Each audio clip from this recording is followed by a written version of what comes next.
Hi friends, ಹೇಗಿದ್ದೀರಾ? ಇದು big boss.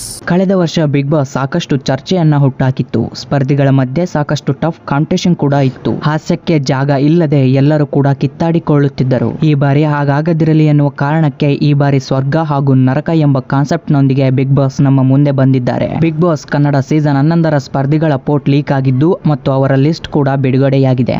ಅದನ್ನು ನಿಮ್ಗೆ ಈಗ ತಿಳಿಸುತ್ತೇನೆ. ಇದುವರೆಗೆ ಕೇವಲ ವದಂತಿಗಳು ಮಾತ್ರವೇ ಹಬ್ಬಿದ್ದವು, ಆದ್ರೆ ಈಗ ಕನ್ಫರ್ಮ್ ಲಿಸ್ಟ್ ಕೂಡ ಬಿಡುಗಡೆಯಾಗಿದೆ.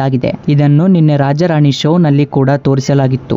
ಆದ್ರೆ ಇಲ್ಲಿ ಸ್ವರ್ಗಕ್ಕೆ ಹೋಗುವ ಕಂಟೆಸ್ಟೆಂಟ್ಸ್ ಮತ್ತು ನರಕಕ್ಕೆ ಹೋಗುವ ಕಂಟೆಸ್ಟೆಂಟ್ಸ್ ಗಳನ್ನ ನೋಡೋಣ ಬನ್ನಿ. ಸ್ಟಾರ್ಟ್ ಮಾಡುವುದಕ್ಕಿಂತ ಮುಂಚೆ ನೀವು ಇನ್ನು ನಮ್ಮ ಚಾನಲ್ ಅನ್ನ ಸಬ್ಸ್ಕ್ರೈಬ್ ಮಾಡಿಲ್ಲ ಅಂದ್ರೆ ಈ ಕೂಡಲೇ ಸಬ್ಸ್ಕ್ರೈಬ್ ಮಾಡಿ ಹಾಗೂ ಪಕ್ಕದಲ್ಲಿರುವ ಬೆಲ್ ನೋಟಿಫಿಕೇಶನ್ ಅನ್ನ ಆಲ್ ನಲ್ಲಿ ಸೆಟ್ ಮಾಡಿ. ಈ ಬಾರಿಯೂ 17 ಸ್ಪರ್ಧಿಗಳು ಮನೆ ಸೇರುವ ನಿರೀಕ್ಷೆ ಇದ್ದು, ಅದಕ್ಕೂ ಮೊದಲು ಸ್ಪರ್ಧಿಗಳ ಮುಖವನ್ನ ಕೂಡ ಬ್ಲರ್ ಆಗಿ ತೋರಿಸಲಾಗಿತ್ತು. ಈ ಬಾರಿ ಬಿಗ್ ಬಾಸ್ ವಿಶೇಷವಾಗಿರಲಿದ್ದು 11ನೇ ಸೀಸನ್ ಎಂಬ ಕಾರಣಕ್ಕೆ ಅದ್ದೂರಿತನ ಹೆಚ್ಚಿಸಲು ನಿರ್ಧರಿಸಲಾಗಿದೆ. ಈ ಬಿಗ್ ಬಾಸ್ ನಲ್ಲಿ ನರಕ ಹಾಗೂ ಸ್ವರ್ಗ ಎಂಬ ಕಾನ್ಸೆಪ್ಟ್ ಕೂಡ ಇಟ್ಟಿದ್ದಾರಂತೆ. ಈಗ ಇದರಲ್ಲಿ ನಾವು ಸ್ವರ್ಗಕ್ಕೆ ಮತ್ತು ನರಕಕ್ಕೆ ಹೋಗುವ ಕಂಟೆಸ್ಟೆಂಟ್ ಗಳು ಯಾರು ಎಂದು ನೋಡೋಣ ಬನ್ನಿ. ಮೊದಲನೆಯದಾಗಿ ನರಕಕ್ಕೆ ಹೋಗುವ ಕಂಟೆಸ್ಟೆಂಟ್ ಗಳ ಹೆಸರು ಹೀಗಿವೆ: ಶಿರೀಷಾ ಶಾಸ್ತ್ರಿ, ಚೈತ್ರ ಕುಂದಾಪುರ, ಗೋಲ್ಡ್ ಸುರೇಶ್, ಮೋಕ್ಷಿತಾ ಪೈ, ರಂಜಿತ್ ಕುಮಾರ್, ತುಕಾಲಿ ಮಾನಸ ಅಂದ್ರೆ ಬಿಗ್ ಬಾಸ್ ಸೀಸನ್ 10 ರಲ್ಲಿ ಇದ್ದ ತುಕಾಲಿ ಅವರ ಹೆಂಡತಿ, ಅನುಷಾ ರಾಯ್. ಇವರೆಲ್ಲರೂ ಕೂಡ ಬಿಗ್ ಬಾಸ್ ಗೇಮ್ ನ ನರಕದಲ್ಲಿ ಇರುವ ಕಂಟೆಸ್ಟೆಂಟ್ ಗಳಾಗಿದ್ದಾರೆ. ಇನ್ನು ಸ್ವರ್ಗಕ್ಕೆ ಹೋಗುವ ಕಂಟೆಸ್ಟೆಂಟ್ ಗಳ ಹೆಸರು ಹೀಗಿವೆ: ಧರ್ಮ ಕೀರ್ತಿರಾಜ್, ಗೌತಮಿ ಜಾಧವ, ಯಮುನಾ ಶ್ರೀನಿಧಿ, ಜಗದೀಶ್, ಉಗ್ರಂ ಮಂಜು, ಧನ್ರಾಜ್, ಭವ್ಯ ಗೌಡ,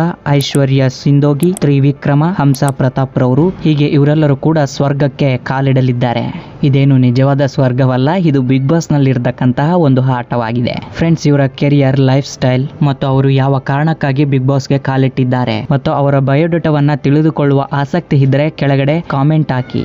ಈ ವಿಡಿಯೋ ಇಷ್ಟ ಗೈಸ್. ವಿಡಿಯೋ ಇಷ್ಟವಾದ್ರೆ ಲೈಕ್ ಮಾಡೋದನ್ನ ಮಾತ್ರ ಮರಿಬೇಡಿ ಮತ್ತು ಬಿಗ್ ಬಾಸ್ ನ್ಯೂಸ್ಗೋಸ್ಕರ ನಮ್ಮ ಚಾನಲ್ ಅನ್ನ ಸಬ್ಸ್ಕ್ರೈಬ್ ಮಾಡಿ. ಅದೇ ರೀತಿ ಪಕ್ಕದಲ್ಲಿರುವ ಬೆಲ್ ಬಟನ್ ಅನ್ನು ಕೂಡ ಆಲ್ ನಲ್ಲಿ ಸೆಟ್ ಮಾಡಿ. ಇದರಿಂದ ಬಿಗ್ ಬಾಸ್ ನಲ್ಲಿ ನಡೆಯುವ ಅಪ್ಡೇಟ್ ಗಳನ್ನ ನಾನು ನಿಮ್ಗೆ ತಿಳಿಸ್ತಾ ಇರ್ತೇನೆ.